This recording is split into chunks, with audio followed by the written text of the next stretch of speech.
हिंदू धर्म में दो तरह के गणेश जी का प्रमाण कहा जाता है, एक राइट सूंड के गणेश, एक लेफ्ट सूंड के गणेश। राइट सूंड का जो गणेश होता है वो घर में रखा जाता है, और लेफ्ट सूंड का जो गणेश होता है वो अपने ऑफिस में, व्यापार की जगह पर, दुकान में, धंधे में, पानी में, सर्विस में, नौकरी में लेफ्ट सूंड का गणेश रखा जाता है। जिसकी दुकान, व्यापार, व्यवसाय में अगर राइट सूंड का गणेश रखा जाता है तो लक्ष्मी आती है पर टिकती नहीं है।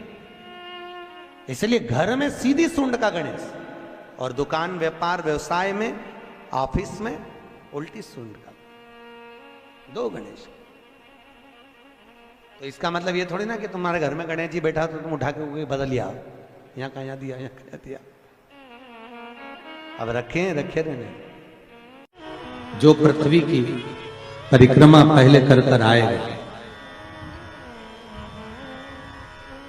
वो प्रथम गिनती में पूजा जाए, प्रथम भाग उसको पूज्य करते हैं।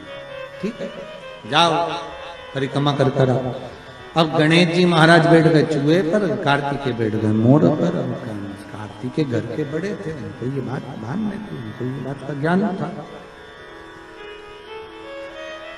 तो कार्तिकेय जी ने कहा अगर माता पिता का कहना नहीं मानेंगे तो अच्छा नहीं लगेगा। तो कार्तिकेय जी तुरंत मोर पर चढ़कर और परिक्रमा करने निकल गए।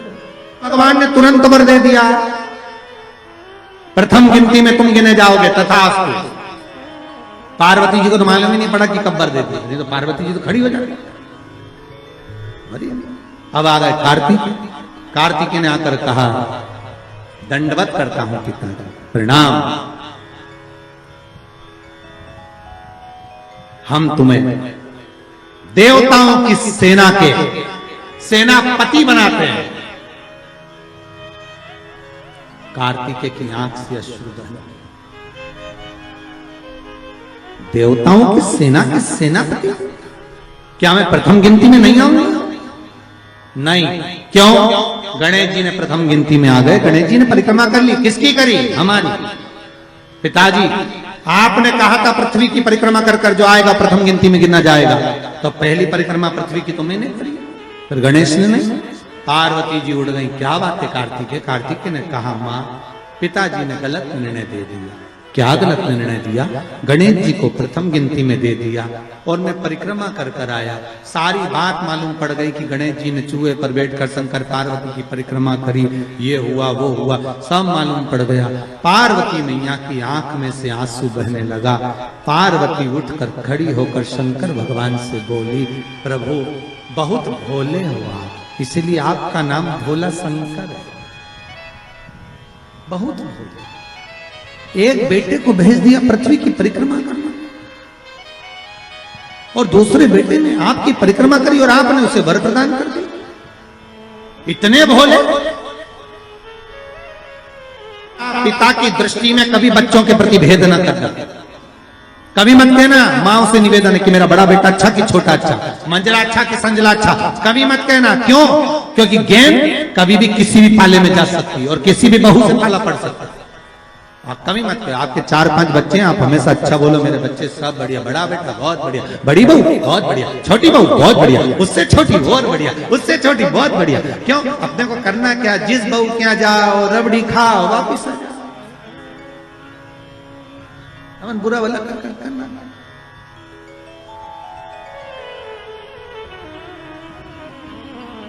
बहुत बढ़िया, क्या चलता।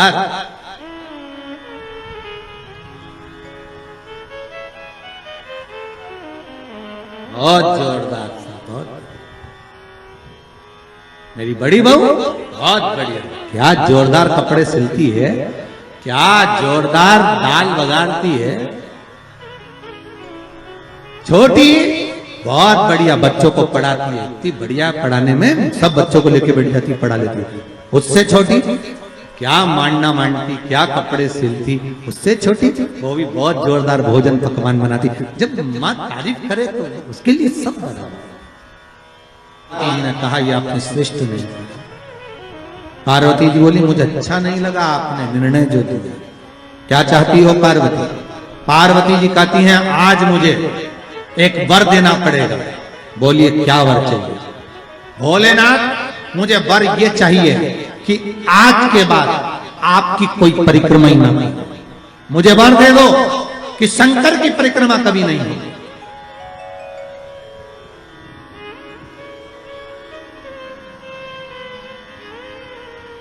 शिव की परिक्रमा का विधान नहीं होगा।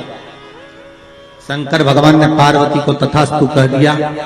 आज के बाद शंकर के मंदिर में शिवलिंग की कोई परिक्रमा नहीं करेगा। कभी आपने करते हुए देखा किसी को? नहीं। शंकर की परिक्रमा होगी तो आधी यहां से चालू होगी, वहां तक जाओगे, फिर वापस यहां तक शिव महापुराण की कथा कहती है कि शंकर की आरती के बाद जो परिक्रमा भी होती है ना, वो भी पूरी नहीं करना चाहिए, आदि कर कर वापिस हो जाना चाहिए। शिव की आरती के लिए कई लोग शंकर जी की आरती उतारने के बाद जो परिक्रमा करते हैं ना, आरती की थाली लेकर चारों तरफ घूमते हैं, उसको भी आधा घूमो और आधे में वापिस। शिव परिक्रमा का वर दीजिए, आप वर प्रदान करो, हमें वर दे दीजिए। पार्वती मैं तुझे वर देता हूं कि शिव की परिक्रमा कोई नहीं करे, और अगर शंकर की परिक्रमा कोई भूल से भी करेगा तो उसको दोष लगेगा, उसका पुण्य छिन्न होगा। इसलिए शंकर की परिक्रमा लोग नहीं करते, क्योंकि उनने जो दान करा, पुण्य करा, सत्कर्म करा, भजन करा, कीर्तन करा, उसका पुण्य धीरे धीरे धीरे धीरे समाप्त होते चले जाता है, उस पुण्य की छिन्नता होती है। पर माता पार्वती जी भगवान शिव जी के पास बैठी हुई थी।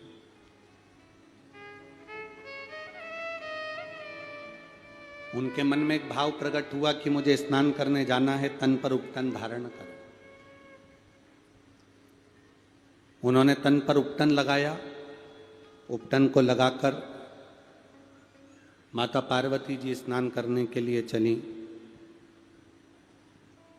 सखियों ने उनके शरीर पे से उपटन को निकाला, उसका पुतला तैयार करा। अब देखिए जरा कथा, ये सबने सुनी है।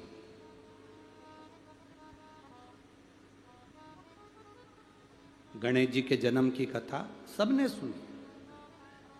उपटन निकाला, पुतला बनाया। सखियों ने, पार्वती जी की सहेलियां पार्वती जी से कहती हैं, क्या इस पुतले में जान आ सकती है? क्या इस पुतले में प्राण आ सकते हैं? जितने लोग पेड़ों के नीचे बैठे हैं, बाहर बैठे हैं, छाता लगाकर बैठे हैं, पंडालों में, यहां वहां, रोडों पर, दुकानों पर, जहां जहां तुम बैठे हो छांव में, इस कथा को थोड़ा ध्यान से सुनना। स्वयं पार्वती जी से सखियां कर रही हैं, क्या इसमें प्राण आ सकते हैं?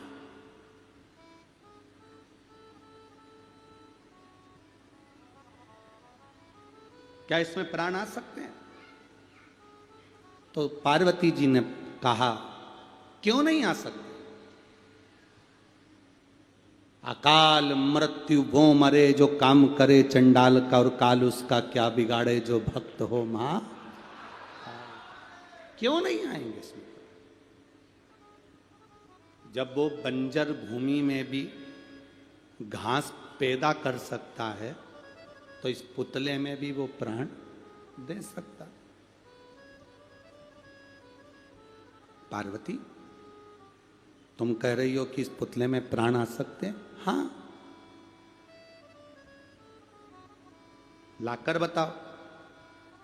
पार्वती जी ने हाथ में जल लिया, शिव जी का स्मरण किया। सखी ने कहा, पार्वती तुम आंख बंद करके किसको याद कर रही हो? तुम ये नेत्र बंद करके किसको याद कर रही हो? पार्वती जी कहती हैं, मैं महादेव को याद कर रही हूं। महादेव को? हाँ। सखी ने कहा, पार्वती तुम महादेव को याद कर रही हो इस निर्जीव पुतले के लिए? पार्वती जी ने कहा, निर्जीव को भी जीव दे सकता है, पशु को भी प्राण दे सकता है, संपूर्ण ब्रह्मांड के लिए जो जहर पी सकता है वो मरे को भी जीवित कर सकता है। वो केवल एक काल अधिपति महाकाल है। वो केवल एक काल अधिपति महाकाल के सिवा दुनिया में कोई नहीं कर सकता। कब करता है, कैसे करता है, क्या करता है, ये उसके ऊपर निर्भर, ये उसके ऊपर निर्भर। पार्वती, शिव जी का नाम लेकर आप जल छोड़ोगी तो क्या देवाधिदेव महादेव इस पुतले में प्राण दे देगा? क्यों नहीं? कल कथा सुनी थी ना आपने, एक वो बच्चे के हृदय में छेद हो गया था, सारी जांचें कराई, वो माँ को आसपास में कहीं हॉस्पिटल नहीं मिला, मोबाइल पर कथा सुनते सुनते उसने बस 2 बूंद जल डालकर कपड़े को पोंछ कर बेटे की छाती पर लगा दी और डॉक्टर से कहा एक जांच और कर लो, फिर ऑपरेशन की भले तैयारी करना। और डॉक्टर दूसरी जांच जब 10 तारीख को करा तो बच्चे के हृदय में छेद नहीं था। यह शिव तत्व है, यह उघड़ी है शंभु। आपका भरोसा, आपका विश्वास, आप जो शंकर जी से कहते हो ना कि भोला सब दुख काटो, ये केवल स्तुति नहीं है, ये केवल शब्द नहीं है, ये केवल प्रार्थना नहीं है।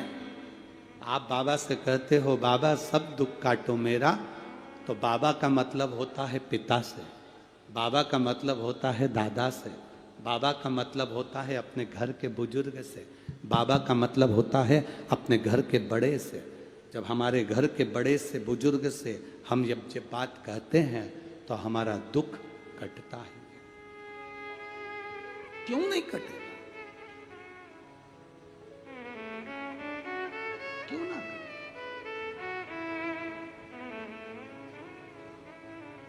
पार्वती, शिव जी का नाम लेने से क्या इसमें प्राण आ जाएंगे? क्यों नहीं? एक सोनोग्राफी उस बेटी की बोल रही है कि इसमें बच्चा नहीं है, दूसरे महीने की सोनोग्राफी बोल रही है कि बेटी के गर्भ में बच्चा नहीं, इसका वहम है। अब 2 महीने वहम में सोनोग्राफी बोल रही है कि बच्चा नहीं, और तीसरे महीने की सोनोग्राफी बोल रही है कि 3 महीने का गर्भ है। 3 महीने का गर्भ है, ये तीसरे महीने की सोनोग्राफी बोल रही है।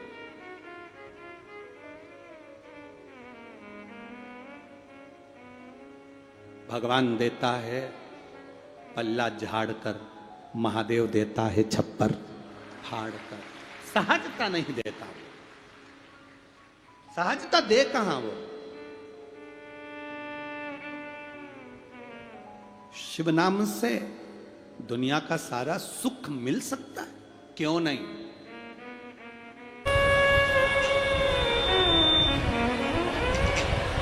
अभी हम आते समय गिरि गोवर्धन नाथ जी की परिक्रमा करते करते यहाँ पहुँचे। अब फरीदाबाद आए हैं, नज़दीक में गोवर्धन नाथ है, तो परिक्रमा करने के लिए पहुँचे। परिक्रमा करने पहुँचे तो वहाँ पर परिक्रमा करते करते राधा कृष्ण कुंड पर पहुँचे।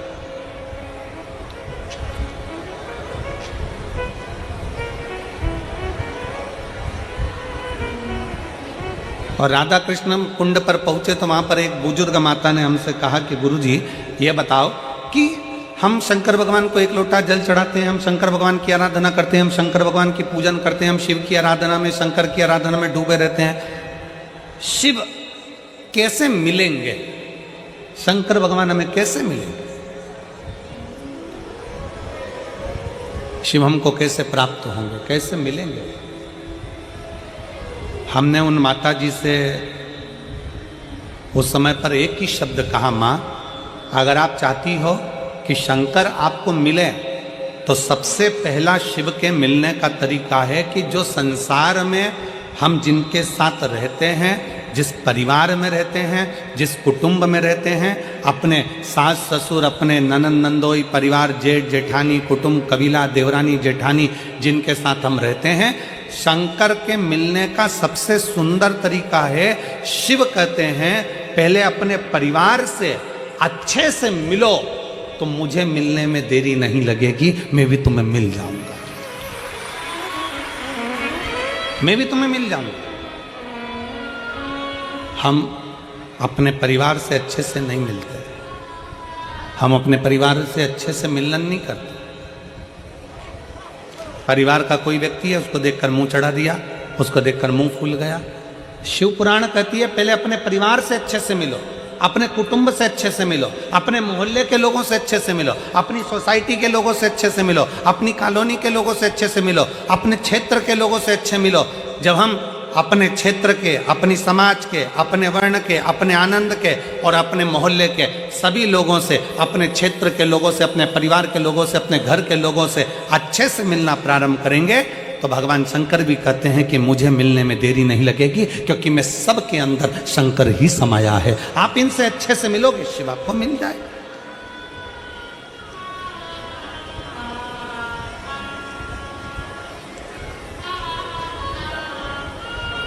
हम हमारे घर में अच्छे से तो रह नहीं रहे और हम विचार करते हैं कि भगवान हमें मिल जाए, एक बार भगवान मिलेगा तो मैं उनसे बात करूंगी। हम हमारे परिवार में जो लोग रह रहे हैं, हम उनसे अच्छे से बात नहीं कर पाते, हम उनसे अच्छे से नहीं रह पाते, हम कैसे किससे मिले? हमारा मिलन नहीं है।